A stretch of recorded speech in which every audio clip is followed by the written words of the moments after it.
রাত 12টার পরে সলাতুল ইশার সালাত পড়া যাবে কিনা। আমাদের সমাজের মধ্যে অনেক মানুষ বিভিন্ন কাজকর্মে ব্যস্ত থাকে, অথবা কাজকর্মে যদি ব্যস্ততা নাও থাকে চিন্তা করে একটু দেরিতে সালাত আদায় করি। সেটাকে লক্ষ্য করতে গিয়ে অনেক সময় দেখা যায় সময়টা অতীব দূরে চলে যায়, রাত 12টার দিকে বা গভীর রাতে চলে যায়। এই সময় সালাত পড়া যাবে কিনা।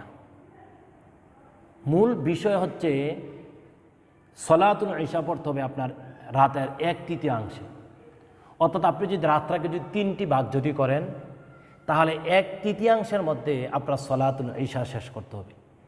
টায়ের সাথে অর্থাৎ 11টা 12টা 1টা 2টা 3টা এরকম টায়ের সাথে সলাতুল ইশার সাথে কোনো সম্পর্ক নেই। তাহলে সম্পর্ক কিসের সাথে? আপনার রাত 1/3 মধ্যে আপনার কী করতে হবে? সলাতুল ইশা শেষ করতে হবে। আপনি বুঝমান হলে আপনি রাত 1/3 হিসাব করবেন, হিসাব করে আপনি সলাতুল ইশা পড়বেন। তারপরে যদি আপনি পড়েন তাহলে আপনার সেটা কাজা হবে। সলাতুল ইশার ওয়াক্ত অনুযায়ী সালাত আপনার হবে না। কুরআনুল কারীমের মধ্যে আল্লাহ তাআলা সূরা নিসার 103 নম্বর আয়াতে স্পষ্ট করেছেন, ইন্নাস সালাতা কানাত আলাল মুমিনিনা কিতাবাম মাওকুতা। নিশ্চয়ই নির্ধারিত সময়ে সালাত আদায় করা প্রতিটি মুমিনাতের জন্য আবশ্যকীয়।